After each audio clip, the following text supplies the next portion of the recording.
exit interview is with John Haila.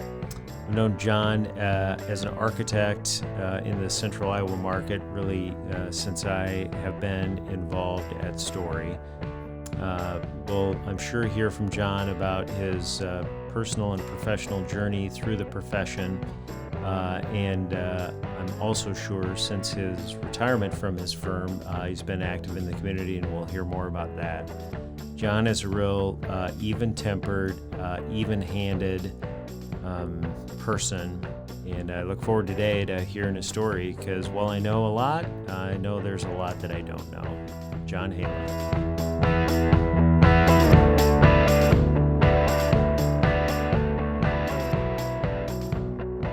So, I know you pretty well, but there's a lot that I don't know about you. Where did it all begin? Where did you grow up? Where'd you come from?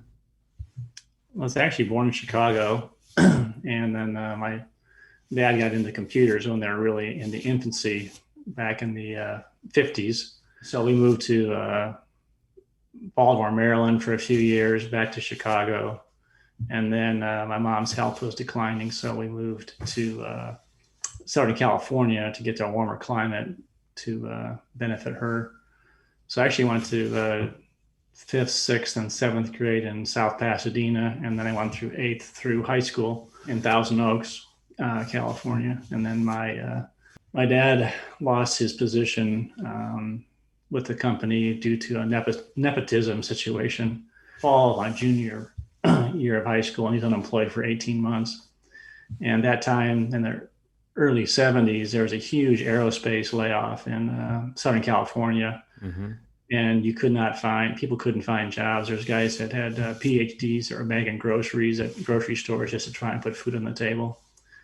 Well, my parents were pretty fiscally conservative, so they had saved enough money that they were able to, make it through. But long story short, he ended up seeing an ad in the Los Angeles Times for a position in Des Moines with the was Job Service of Iowa, now it's Workforce Development. And they flew him out, and he got hired as their data processing manager. He actually worked under, at that time, there was a commission of, I think, 3 commissioners that oversaw that. Maybe it's still the same way. Then he also reported to Governor Ray, and he had the highest regard for Governor Ray. When he met with him, he was just really impressed. Anyway, sure. So I was going to go to school actually in Cal Poly San Luis Obispo, study architecture, had been accepted. But I didn't want to be out in California and have my family here. So I ended up applying to Iowa State and got accepted in the architecture program, and that was in 72. And so what was your dad's training in? Well, he actually had a degree in accounting, and he actually always lamented the fact he never pursued getting, licensed as a CPA. Sure. But he was kind of intrigued with computers. He was quite a people person, and did a really good job on managing people. So it was a good fit. So he had to really be self-taught then, I would guess. I mean, there was not a lot of formal training there. You just learned as you went as that whole industry was emerging. Right. I mean, MIS, data, computer engineering, that wasn't even an option, in the in college, at that time. So he learned as he went, but he was a pretty good student. Sure. So did you have any siblings, and if so, where were you in the pecking order? I'm the oldest. I have a brother who is 3.5 years younger, and I have a sister who's 9 years younger. My brother and sister-in-law live in Longmont, Colorado, and he actually pursued after he had his own consulting company where they did computer consulting. He had his own mainframe in his home, and he and his wife did that. They actually worked for companies in data processing for quite a while, and then they left and ended up starting their own company. And my sister is in Guthrie Center, and she is married to a farmer and lives on a small farm. He actually was a dairy farmer, but now they do small farm. But sure. That's it's and neither one of them have any kids. So we're the only one with the Haila name Got it. continuing on. So So when you were in high school, what were the things that were interesting to you? Were you in band? Were you on the basketball team? Did you have a job? How'd you spend your high school years? I kind of bounced around from track, cross country, tennis. Usually played 1 or 2 seasons. Never really was a 4th season. Wasn't really. I was kind of clumsy, and I can relate. yeah. So I wasn't a jock, and it was more interest in terms of classes. I enjoyed. I enjoyed the math, and I enjoyed drafting, and I actually always knew that I wanted to go into architecture. That was really, I never wavered from that. How did you know that? It just, even when I was a little kid, I liked looking at house plans and my parents looking for a house in Thousand Oaks. I still remember going and looking at model homes. And in fact, my kids have gave us a subscription to a thing called Storyworth. It's kind of like the same kind of thing you're doing, only it's you write down, they ask questions every week and you write things down. So it's kind of going through it. But I actually have the 2-page, well, it's one sheet, but it's both sides, print that was a promo for the house that my parents bought in Thousand Oaks, California, that shows the floor plan and describes it and has the elevations. It's a very ugly gold yellow piece of paper, but it was kind of fun. I'm going to scan it and put it in show it to my kids. Well, why don't you build it? Let's build that sucker. Oh yeah. That way you can have a place to live. Maybe Ann and I could move there. Well, sure. Yeah. Yeah. Well, it was a pretty nice home out there. They didn't have basements. It was just all slab on grade. Sure. So kind of like what's being built in Ames right now. Yeah. All right. So you always knew you wanted to be in architecture. You thought California, but since your family moved back to Iowa, you came to Iowa State. Right. And you were probably pretty new, so you didn't necessarily know much of Iowa, much of Iowa State, many people there. So what did that academic journey look like to Iowa State for you? Well, first of all, I always tell this funny self-deprecating story. I could never figure out how so much sweet corn could be raised in Iowa. And I didn't know that much was eaten, around the world, not realizing the corn was actually raised for, feed for animals. Sure. And I had no idea what a soybean was or what that was about. And actually coming to Iowa State, we moved out here middle of August, and the next week my parents dropped me off at Iowa State campus, and I didn't know a soul, and it was a rough. The first week we were on a quarter system then, so the first couple of quarters was very rough for me. I had allergy problems, so that was flaring up. My mom would come up every week and try and coach me and cheer me on, and bring me a basket of food, and try and. It was humid too. You probably didn't experience the humidity here like you did, or in California like it is here. No, that is correct. But yeah, I came to faith in Jesus Christ during my freshman year, and really got connected with a network of individuals through Campus Crusade through Christ, and that made a big difference in terms of providing a network of people to really interact with and to befriend, and that was played a pivotal role.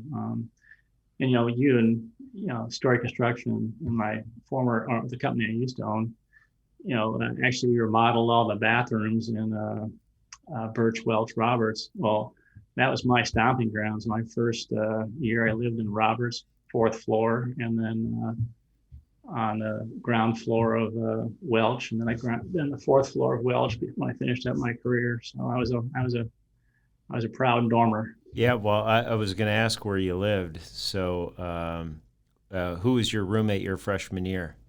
Actually, he was a grad student from Ohio, Dick, some of his name is Dick Winnagle, and he was it was a good fit because I was more of a, I won't say overly mature, but more mature, not really interested in all the dumb things. A lot of times that freshmen do. Not that I didn't do dumb stuff, but You were a firstborn.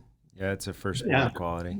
yeah. So, but we were a good fit. We enjoyed hanging out together. But he was like 4 or 5 years older, and then after that, it was a mixture of people I knew through through Crusade. So Okay. All right. So you come to Iowa State, and clearly academically, there's plenty to do. Talk a little about that, and then maybe other extracurriculars, intramurals, clubs, things like that.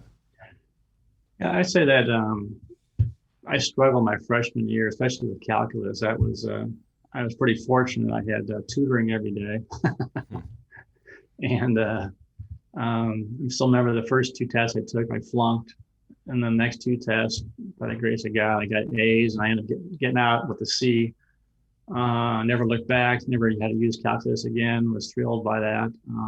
It was really the got involved a little bit with sports, with intramurals, through the house, the dorm floor. But the architecture program was pretty demanding in terms of the amount of hours you needed to put in. Um, Secondly, I also worked part time in food service. Back then, if you worked 10 hours a week, I think you got free room. And then if you worked 16 hours, 15 or 16 hours a week, you got like free room and board, which is a pretty good deal, back then. So I still remember writing checks for $491 for my tuition for a quarter. Sure. And but in terms of clubs, I don't think it really was involved with, really clubs outside of really the network was really primarily, my the spiritual network, and then also my the classmates, going through, Sure. because especially in the last 2 years were grueling from the standpoint of number of hours you had to put in to accomplish, the tasks. And we only had so we had 3 quarters, so we had a lot of work to get done in the course of about 10, 12 weeks. Sure. And it was a 4-year program back then? Correct. Yeah, they back then it was convoluted from the standpoint that I ended up getting a Bachelor of Arts in architecture, not a Bachelor of Architecture. And just before I came, they had changed from a 5-year to a 4-year. And then a few years after I graduated, they went back to a 5-year. So Right. it wasn't really a professional degree. And where were your classes? Was the design center, was that up yet? No, it was being built the last couple of years. Mine was primarily in Marston and Temp J, which doesn't even exist anymore. I think it's where Howe Hall. It was just south of Marston. They were old World War II Quonset, 2-story Quonset type huts. They didn't care if you put your hand through the wall in the middle of the night because it was, and no one really did it. But the point is that they weren't really that particular, on it. Not very well heated, not very well cooled. And then we had classes in, Beard Shear for Western Civ, and Pearson Hall for English, but it's all pretty much in that that area. One of the reasons I really enjoyed being in architecture too is that I had a difficult time with chemistry and the higher sciences, and we didn't have to take chemistry, so we had Sure. to take physics. But it was the rudimentary physics that drove our professor absolutely nuts, because I remember one time he said, if I could use calculus, I could teach this in 5 minutes, but now I have to take 2 whole class periods to explain the same thing to you. Well, guilty as charged. But anyway, it was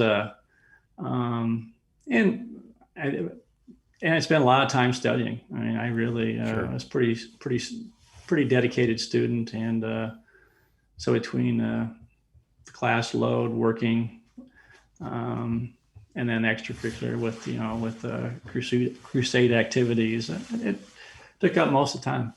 Interesting. I've never heard of classes in Beardshire, but I'm sure at some point there were classes there. Yeah, it was up on, they were actually on the west side, where they had that half round area. There was like an auditorium up there. I think it was on the third floor, second or third floor, I believe. Hmm. Um, and then we had classes in Marston before that was remodeled. Sure. But I think that was the first or second year classes, but there was no architecture classes. It was the fundamentals, Right. it was like Western Civ were the ones that went to lecture, in those. So you're a newly minted architect. You're ready to go conquer the world. So you graduate, or you're getting ready to graduate. Where did you go, and what was that process like? Well, my parents were living in in West Des Moines, so over the summers, I actually got a job working as a printer's assistant at Farmer's Grain Dealer on Fleur Drive in Des Moines. My dad would drop me off every morning on his way to work, pick me up at night. So I worked the summers for that for, I think that was 2 or 3 summers. And then after that, went to Myrtle Beach, South Carolina for a summer. And then when I came back, then I started looking for a job. I actually met Mary. We really started seriously dating at the very end of her class periods or studies. She graduated a quarter early. I graduated a quarter late. It just demonstrates, her skill set and mine. Yeah. What was her major? She was in family consumer science. She was Got in there. Yeah. So anyway, so actually I interviewed for some architecture positions in Des Moines and got a job over the summer of 76 with a architecture firm down there. And then I had one more quarter to go. And then after I graduated, started right after Thanksgiving in a full-time capacity. Had taken some of the projects I had done, showed them I think it was over a spring break between the winter and spring quarters to just try and sell myself, and called on a lot of different firms and found one that was interested in hiring me on. And who was that? It was an environmental design group. Okay. Yeah. Did you wear a tie on your first day? I don't think that I did. I know that as I moved forward, I did end up wearing a tie every day, but I think it was a little more casual. But it was dress clothes, that's for sure. It wasn't blue jeans, and dress clothes from the standpoint that it was slacks and a nice sports shirt. So. Right. So do you remember like what your first project was that you worked on meaningfully? I don't, but my guess is it was probably just working on some apartment buildings or small, some small office buildings. Okay. So continue the journey forward. Then what? Well, I ended up. Mary was actually after we got married, and we were living in Boone. I was commuting down to Des Moines. She was working with mentally and physically disadvantaged adults through a program in Boone, and I was commuting back and forth. And through a variety of reasons, I ended up resigning. Believed, I was walking by faith, that was really needed to pursue something different. Sure. And then I interviewed with a professional engineer who graduated in architectural engineering, and with Sandler Built Homes in Boone. They had an architect on staff. And actually got job offers from both of them within a few days. Ended up taking the position with the professional engineer. Felt had a little better opportunity to grow and develop. But I had the guy I sat next to was really elbow to elbow, was my grandfather's age, and my employer, his name was Paul Lilly. He was my father's age, and I, over the course of 9 years, was mentored by those guys in everything from budgeting to detailing to knowing how to work with contractors to thinking. I would say is probably differently about the profession of architecture and engineering than what other tracks, may be. But it was a great fit for me, and I totally indebted to the wisdom and insight and mentoring that they gave me. I sat many an hour at a table next to my boss as he would go through and hand draw details. Back then everything was all drawn by hand. Everything was you inked things. Sure.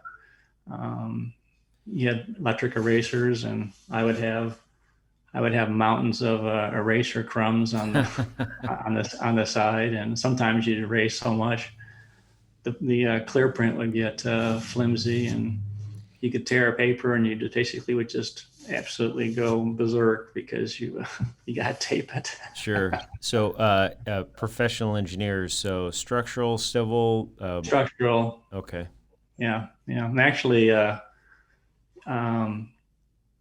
Iowa Code allowed professional engineers to practice architecture. And so he was licensed as a structural, but his background was architectural. So we did all the architectural and structural work on all of our projects. We did apartment buildings, nursing homes, commercial projects, historic renovation projects. It was kind of soup to nuts. And it was really, it was a great experience, great, litany. It's also where the gentleman that was my grandfather's age he was a former contractor.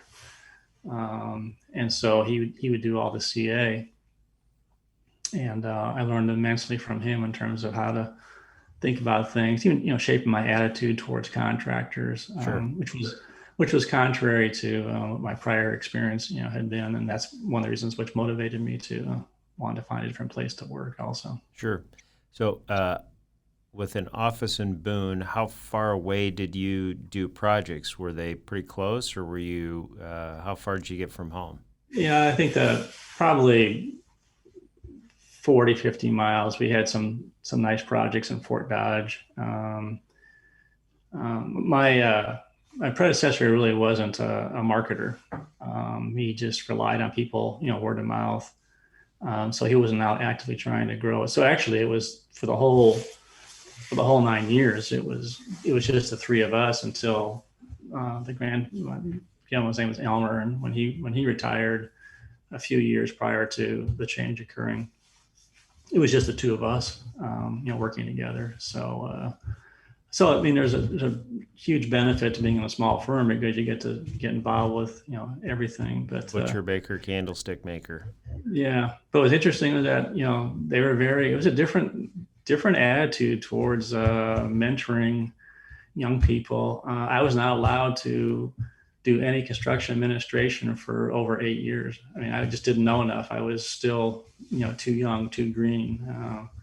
So it was really only about a year prior to my boss retiring and me having an opportunity to buy his records and access to his accounts that I started actually going out in the field. That's not necessarily what happens, I think, today. Yeah, for sure. So turn the page. Is that how you started your own firm? Yeah, actually, it was fall of '85.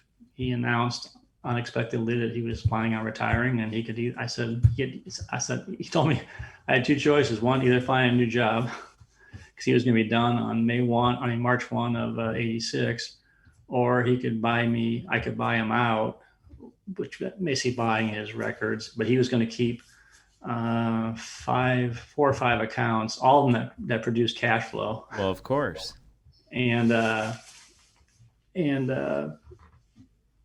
But because he wasn't quite ready to fully retire, but he had some relationships with some of those clients, already.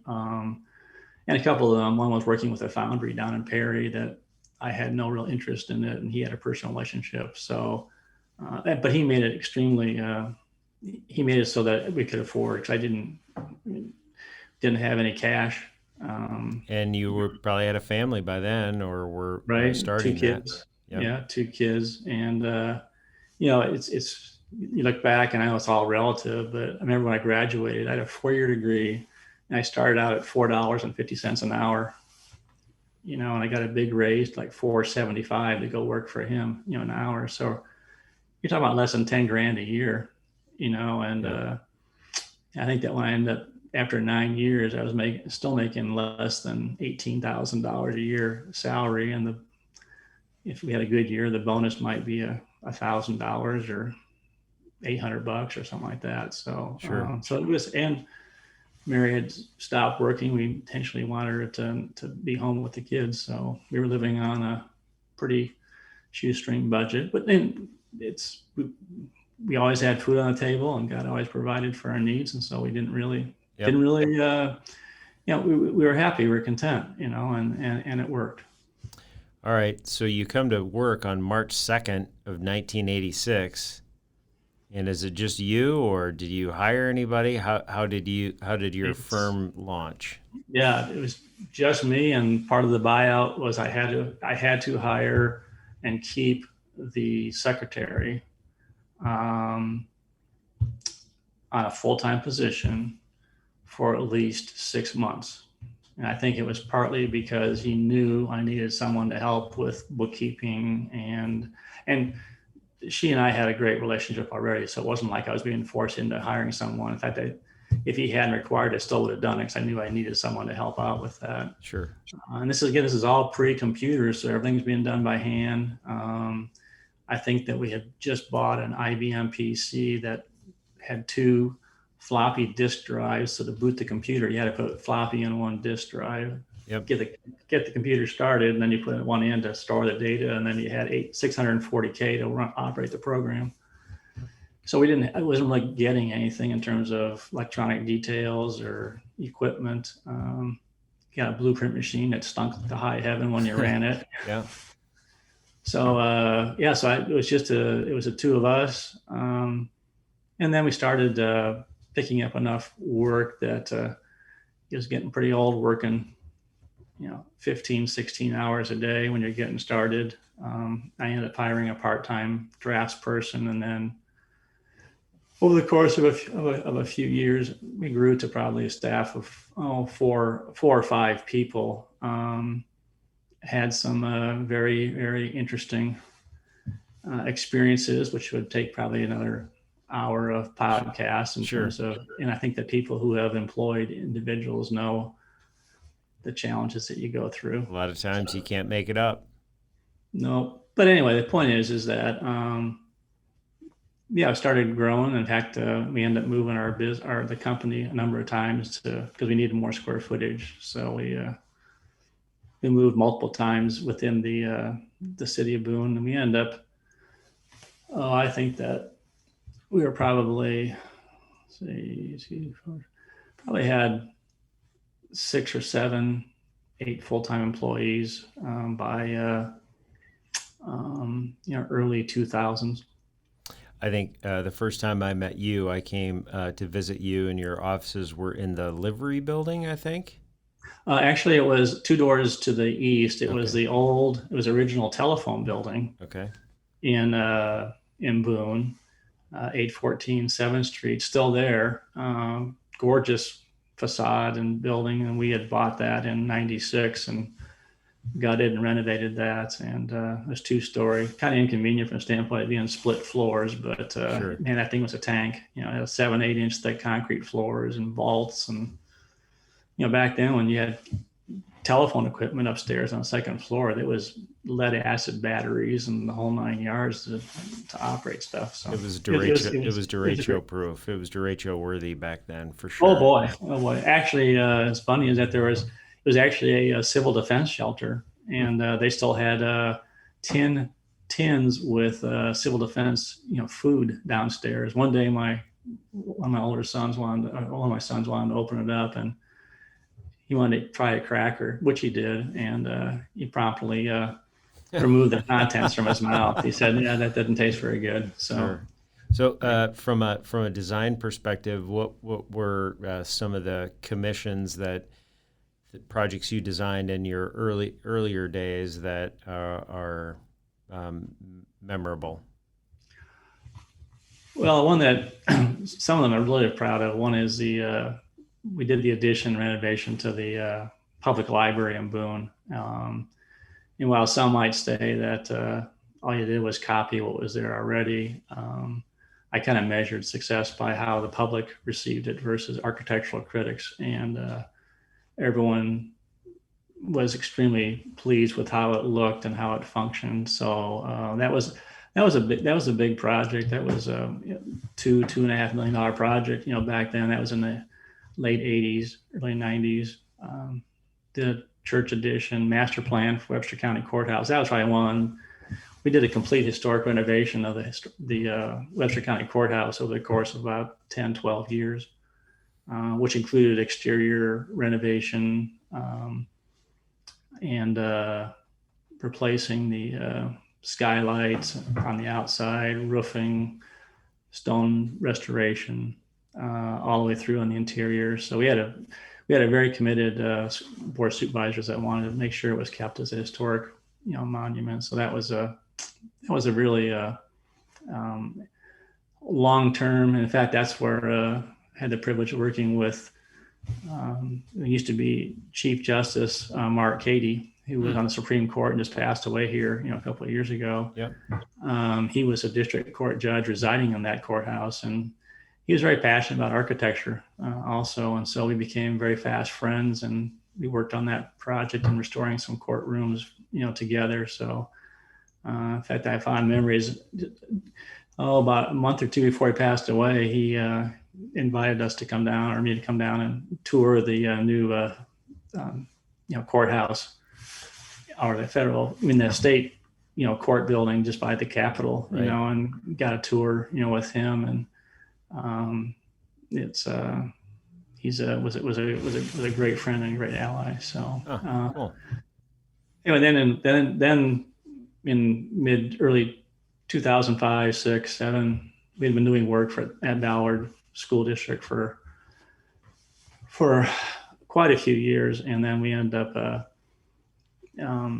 I think a project that really pushed us to the next level was designing the new high school for Ballard, because that was nigh on almost a $20 million project, and we were very fortunate because that was being designed in 07 and 08 and getting ready to go out to bid, and that was the only project we had, but it kept our staff completely busy, through the course of that. As we all know, that was a pretty rough time for construction and the design profession at that time.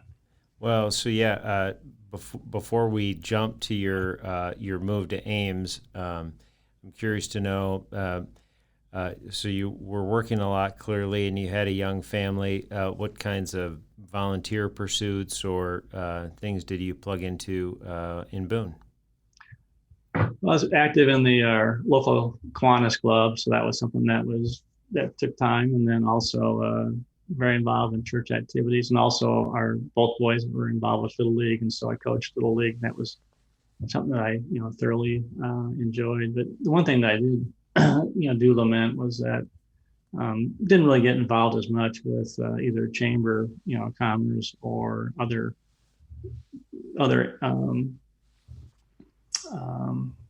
either non-governmental or governmental type endeavors. And I'm very sympathetic to that. When you're young parents and you're raising kids, it takes a lot of time, and we were really dedicated to investing time and attending events that our kids were involved with. Yeah, for sure. So how then what's your thought process? So I know I'd love to hear the story about how you moved your firm office from Boone to Ames and what that looked like, and how hard or not hard that was. Well, we had all of our staff actually lived in Ames, and I knew that long term it was going to be hard to keep them because they were commuting and they were all starting young families, and I wanted them to be involved in the community. I wanted them to be supporting, their kids.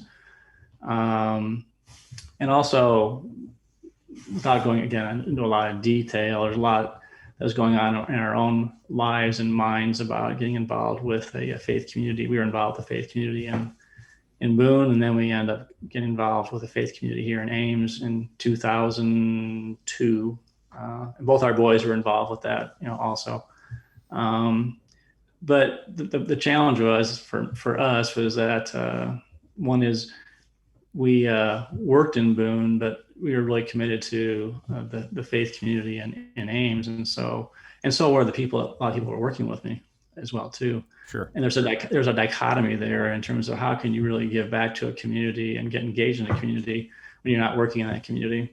So through some conversations with staff and some really evaluation and through through a lot of prayer, we just came to the conviction that the right thing to do would be to move the company over to Ames, and then also anticipating that we would follow after that, that Mary and I would move over. And it certainly helped that both of our kids were living in Ames also. They both were married at that time, getting close to having, or I think they already had at least one grandchild here too. And Boone was a great place to raise our kids. Had absolutely no regrets.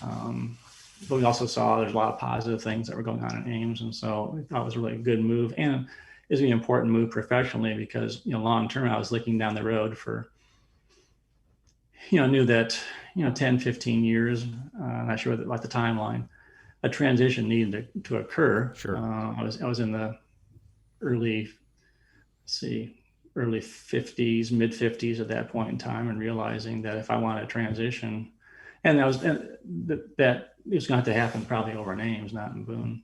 And the guys made it very clear that those that were, I think, was trying to groom to consider, taking over the company or buying the company out, they said that we're not moving to Boone. We're going to stay in Ames, and I understand that. I get that. Again, it's no judgment on the Boone community. It's just they're already invested in the Ames community. So when did you move? When did that occur? What year was that? September of 2009. Okay. And then we moved over here in 2011. And you moved initially to Campus Town. Yes. And I know we're plugged into the old First National Bank building and plugged into Campus Town Matters. Yeah. Actually, we were very intentional, wanted to be in Campus Town because we knew it was going to be ripe for redevelopment. We were hoping to lend our skills and abilities to that. Hoping to get some opportunity also to be involved with a project or two if that was possible. Also, we were looking at wanting to further develop a relationship with Iowa State in close proximity to campus in terms of projects on campus would be beneficial also. So we found a second story. It was beautiful. We looked out our windows right on the central campus, mm-hmm. Lake Laverne, the Union. It was just stunning, year round. Yeah, for sure. So how big did the firm get in that building? Well, we grew up to 12, 13 people. We really, we were in a pretty aggressive hiring mode because we really were starting to pick up additional work. It was really a positive move professionally, to move over here. And just, where our firm is located does resonate with clients, also. Right. So you mentioned the Ballard High School, and I know you were in Campus Town and then moved from there to downtown. So maybe talk about that and just some other a couple other projects that are memorable for you. Well, we ended up becoming a quote casualty of the redevelopment in Campus Town. Actually, right. Helped reinvigorate and helped lead the Campus Town Action Association back in the in 2011, 12, 13. Time frame. But we were given the opportunity to buy the First National Bank building, but it just wouldn't cash flow. The property was worth more to a student housing developer. So we ended up moving to the basement of the. We actually wanted to be in the downtown area. We knew that's where the hub, the center of the heartbeat, so to speak, of the community was from a business, and we were really attracted to that. So we ended up renting space in the basement of the chamber. Went from having 50, 60 feet of north-facing windows on the central campus to one small porthole of glass block that it was a little demoralizing at times. We were there for a couple of years. We had actually designed the renovation of the Signal building for the Chamber of Commerce. And so we had a good relationship with Dan Culhane, and he allowed us to, we said they had the basement's empty if you wanted to, rent that. So we rented that. Had some water problems, one time. But anyway, we were looking. We wanted to find a street presence, and then it was in. I think it was losing track, probably 14 or 15. The building where they're on Fifth and Kellogg came available, and then. That's a memorable project because we essentially just completely gutted that building, restored the terrazzo, restored the ceilings, the plaster ceilings, the 14, 15 foot tall, ceilings, and did some innovative things in there, but also tried to be, remain true to the overall design of the project. So we had some nice projects on campus. And then continue to do work with different school districts. We had a lot of work on school districts, Gilbert Community School District, Sadell, continue to work for Ballard. I'm trying to think what other projects. There's I did some work for Ames. Yep, Ames School District, yep. And also private industries. Work with Proliant, which is a food process.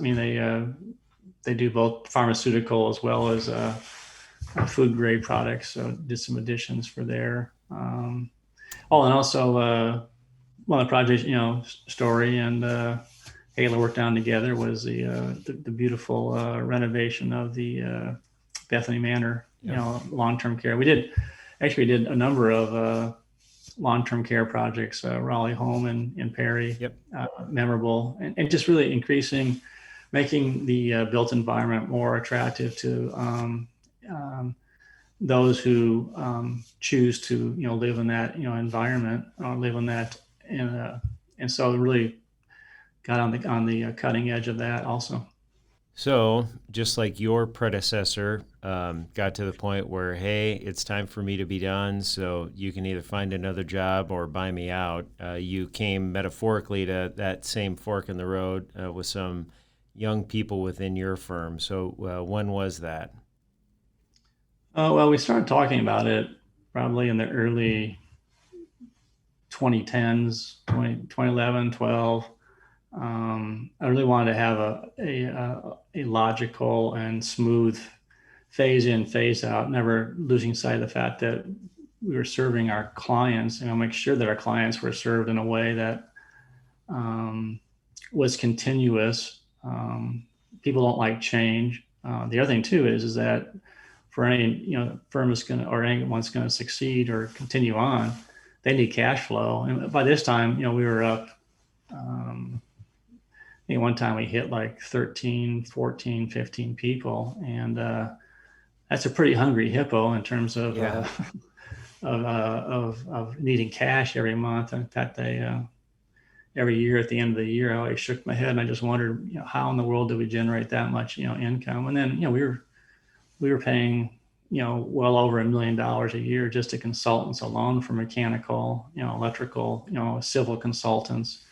We had a pretty high, volume of work, and that's a lot of money to generate, per month. So anyway, we had, I think it got a little more serious in 13 and 14, 15, it really started heating up, but it kind of ebbed and flowed a little bit. But then we ended up it was in 2016 where it really took on a seriousness. At one time we talked about a phased buy-in, and then we ebbed and flowed through different options. But it just decided the best thing to do is really just to have a clean transition where one day I own the company, the next day they own the company, versus trying to have a dual headship. And actually, after owning and operating a company for just a little over 30 years as a sole proprietor, so to speak, the specter of having, trying to make decisions amongst four people, that was a little more intimidating. I just didn't see how it was going to work because there's generational differences. And that's nothing against them whatsoever. It's just more or less there's just a difference.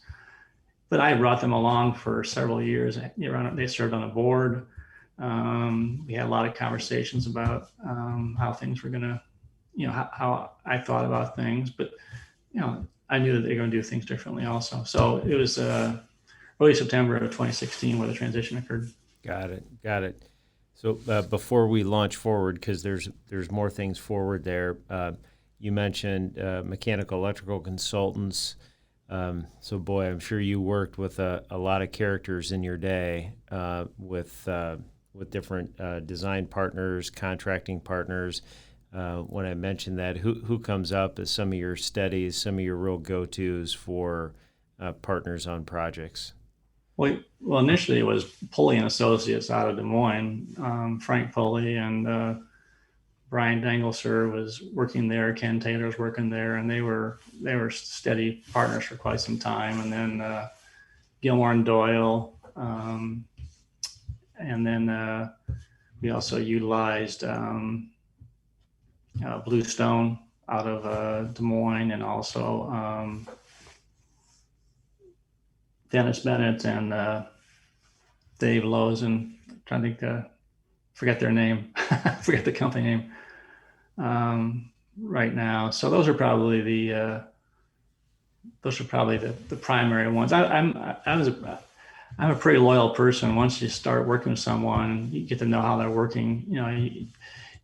You want to set expectations for how you're proceeding on projects, and that even ebbed and flowed at times. Sure. How about construction? So not just GCs, but maybe subs. Who were some repeats that you worked a lot with? Oh, we would have everyone from Pritchard, Kruk, Converse was on jobs.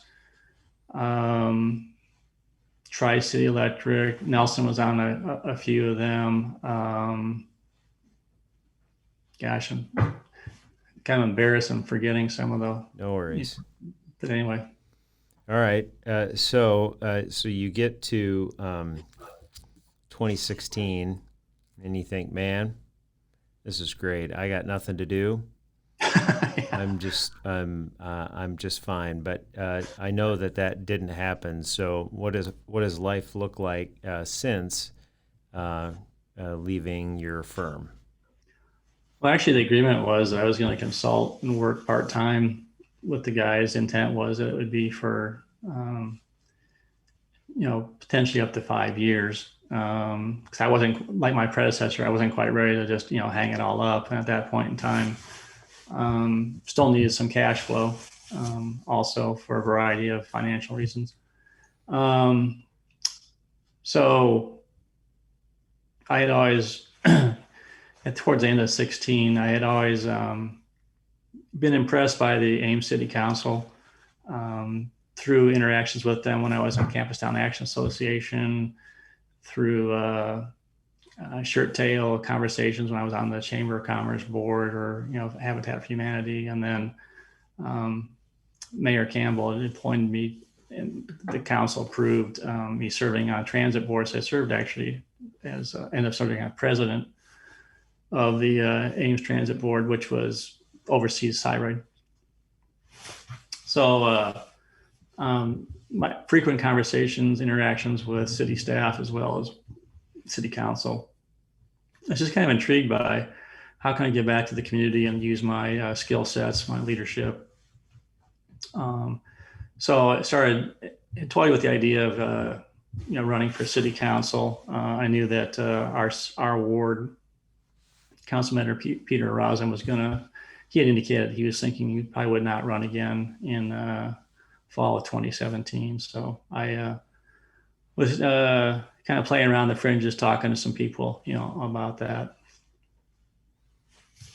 And so you did more than just talk. You acted on that. So Yeah. So there's actually someone else that was actually we knew that Mayor Campbell was thinking about potentially being done running or being mayor. Her term would expire end of 2017, and so it was another individual in the community that was thinking about running for mayor, and he and I were talking back and forth a lot. And he said, "Well, why don't you run for council and I'll run for mayor?" And I said, "Well, why don't you run for mayor? Maybe I'll run for council." And we kind of went back and forth. It had kind of this fun little, interchange back and forth. Long story short was I got a call from him, and he said, "Hey, I want you to meet with me for coffee and with another individual." And so I told my wife, I said, "Well, I know how this is going to go. He's going to announce, he's going to say, I'm going to run for mayor and you got to run for council." And so when I came home, she said, "Well, how did it go?" I said, "Well, you better sit down." And she said, "Well, why?" He says, "Well, just sit down." So she sat down. I said, "Well, they want me to run for mayor." And she said, "What?" And this person decided they weren't going to run for mayor. And he and this other person really strongly wanted me to consider running for mayor. So the more we thought about it, it seemed to be a better fit from the standpoint that being relational in nature, having led a firm for over 30 years, while the mayor isn't the CEO of the city, I mean, you're a representative of the community, and I love representing clients. So I ended up over the course of about 3 months meeting with over 70 different people. And I just asked them to help me think through it to see, is this a good fit? They see me as being successful, looked at my skill sets, my gifting, and every person just was very encouraging, saying, "I think that you would do a great job and then be a great fit." So anyway, so I ended up making a decision and announced in April of 2017 my candidacy for mayor. So it was humbling, but also it's pretty exciting. And the other thing too is that in retrospect, it's been helpful because I always enjoyed business standpoint and being engaged representing people. There are aspects of business that were always challenging. Sure. But yeah, I never had campaigned, never had run for office before, and it is a lot of work. Knocked on over 1,500 doors, just countless hours. But there's strategy, there's figuring out things, and I didn't run unopposed. Had an admirable opponent. Yeah. So you were elected in September, seated probably, or November. Yeah, seated at the first of the year. So 18. This podcast isn't going to scoop anything, and I'm not going to ask you about your future plans, but you have served Ames in a really interesting, turbulent time for the last 4 years. That's for sure. Yeah, there's been a lot. I mean, one, it's a lot more work than what people think. There's a lot of hours put in. You don't do it for the money. And it's not just here in Ames. I mean, it's going down to Des Moines and dealing with all the issues from the legislatures foisting on us. I mean, you know that from being on a school board, just how you're affected by outside entities, working with the county, working with Iowa State. Federal has a little less impact on us than the state does, but still interacting with them, representing them, but getting involved with Iowa League of Cities and representing the city. And I'm doing that because it gives us a better advocacy to represent what the city of Ames, needs. So right. All right. Well, we'll start to wind this down a little bit. So you've Sure. mentioned marrying your boys. So what does your family composition look like today? Well, we're blessed with 8 grandkids. We had 2 sons. Both of our sons had 2 boys and 2 girls. So our oldest grandson is turning 16 this summer, Mm, and what's interesting is that both boys have 2 boys and 2 girls, hmm. and then the 3 middle um, cousins are boy boy on in each family, and then girl girl, and then girl girl in each family, and they're within less than a year apart, so they're pretty fast and buddies. And then we have one who's 6 going on, I don't know, like 50 or something like that. Who's brilliant in his own right. He got it from his mother, his grandmother, not from his grandfather. There you So go. So they're all close, right? They're all yep. Yeah, we are so blessed. We have one of our youngest son lives 3 blocks away from us, and then our oldest son lives 6, 7 minutes to the northwest of us. So we're blessed. We get to see them, frequently, and be involved in their lives, which is really that's a blessing. That's an unbelievable blessing. yeah. I can imagine. I can imagine. I'm just starting that journey a little bit, so Yep. I'm getting to experience some of that. Yeah, it's rich. Uh, now we get to the pearls of wisdom segment. And so as you rewind in your head your experiences in architecture and owning a firm and so on and so forth, certainly in some volunteer pursuits too. But as you talk to your kids, you talk to grandkids, you talk to young people in considering getting involved in design construction, what sort of pearls of wisdom, what sort of encouragement do you provide to them?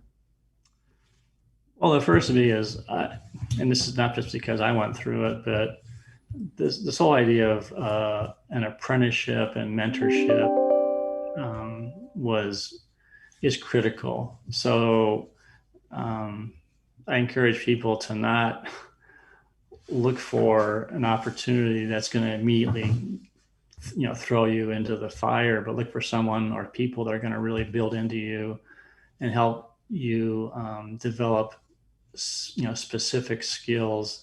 That's probably one of the things I'm most proud of is not necessarily our projects, but the development, the character development, and the professional development.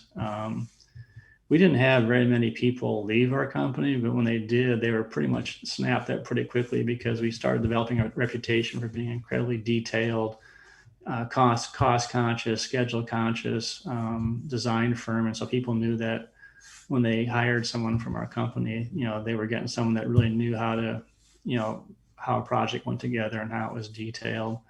So that's something that is invaluable. And I would offer the same advice to owners and senior management. You've got to be developing and cultivating the next generation of architects, engineers, contractors, construction, professionals. Right. Two is it's a team effort. I mean, I always view the contractor as being an integral third partner, in a relationship. It was design professional, it was an owner, and it was a contractor, and it was a trifecta, the 3-legged stool, all need to work together. And probably one of the things I'm extremely proud of.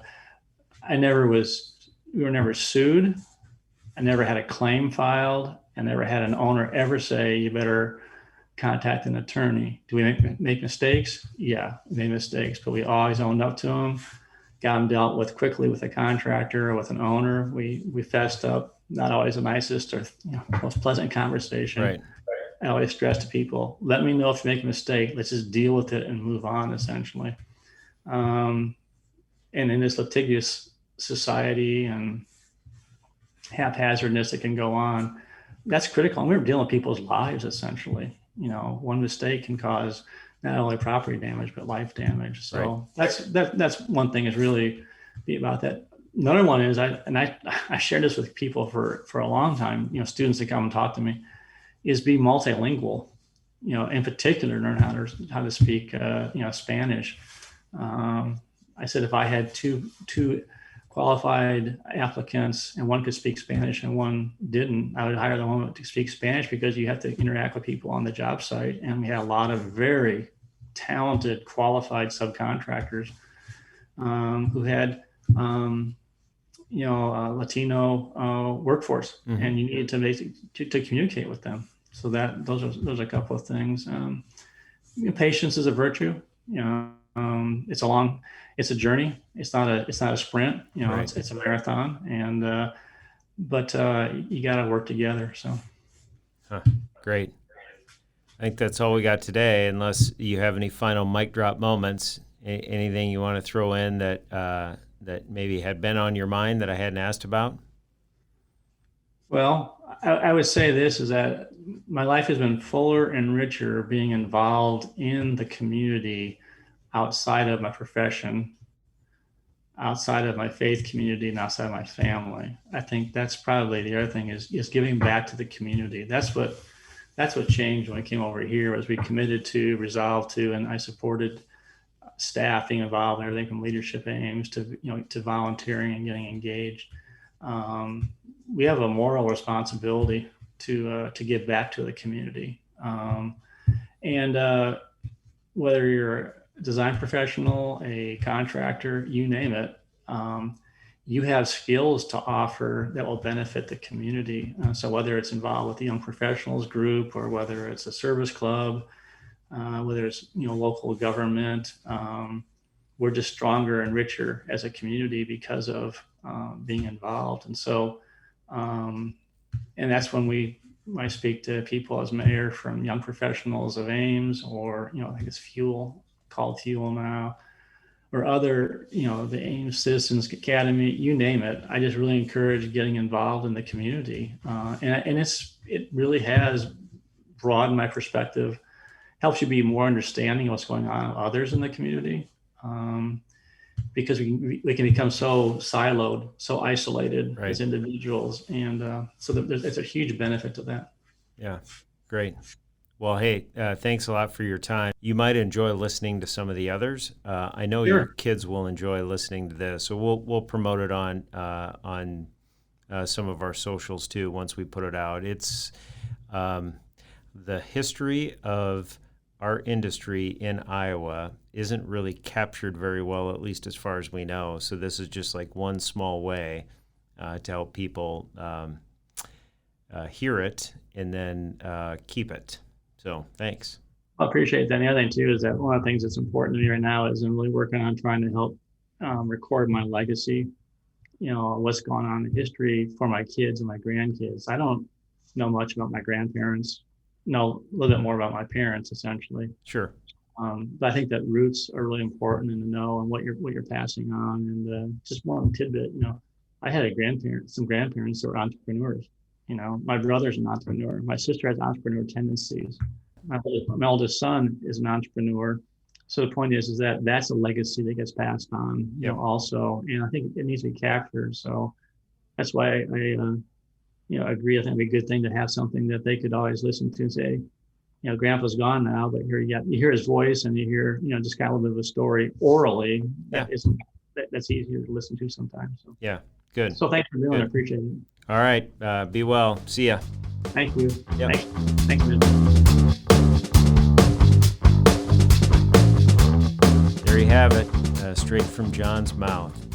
The journey from California to Iowa and all of the circumstances around that, and then him essentially bootstrapping himself through college and through his profession to be a firm entrepreneur, a firm owner, and really a mission-driven volunteer, not only in his faith, but in his community.